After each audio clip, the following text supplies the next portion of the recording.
Municipal ఫలితాలు మాకు ప్రోత్సాహం ఇచ్చిందని అన్నారు బీజేపీ స్టేట్ చీఫ్ రామచంద్రరావు. ఈ ఎన్నికల్లో కాంగ్రెస్ బీఆర్ఎస్ కు లాభం చేకూరేలాగా మజ్లిస్ పార్టీ వ్యవహరించిందని ఆరోపించారు.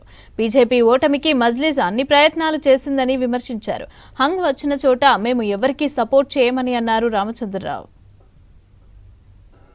మజ్లిస్ పార్టీ ఇచ్చినటువంటి ఒక స్ట్రాటజిక్ ఓటింగ్ వల్ల డైరెక్షన్ ముస్లిం కమ్యూనిటీకు ఈరోజు బీజేపీ ఎక్కడైతే గెలిచే అవకాశాలు ఉన్నాయో అక్కడ వాళ్ళు బీఆర్ఎస్కు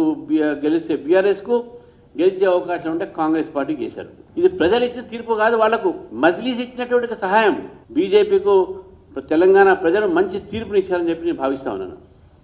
రేపు రాబోయే రోజుల్లో భారతీయ జనతా పార్టీ ఇదే విధంగా రేపు జిహెచ్ఎంసీ కానీ జిహెచ్ఎంసీలో 3 ముక్కలు చేసి ఒక ముక్క మజ్లిస్ పార్టీకి దారవాతం చేశారు.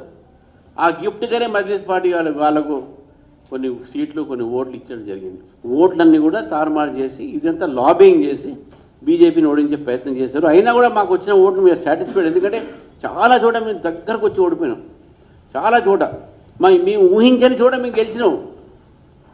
కోహీర్ అనేది 100% మైనార్టీ సీట్, అక్కడ మేము ఒక సీటు గెలిచినాం. మేము సర్పంచ్ ఎలక్షన్లో కూడా మేము పోటీ చేసిన 5,000, మేము గెలిచింది దాదాపు 800.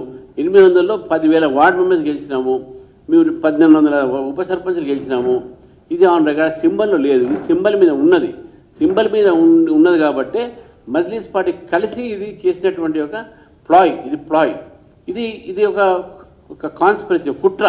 ఈ 3 పార్టీలు చేసిన కుట్ర. ఇది దాదాపు మాకు వచ్చినట్టు పర్సెంటేజ్ కూడా 20% మనకు ఓటు శాతం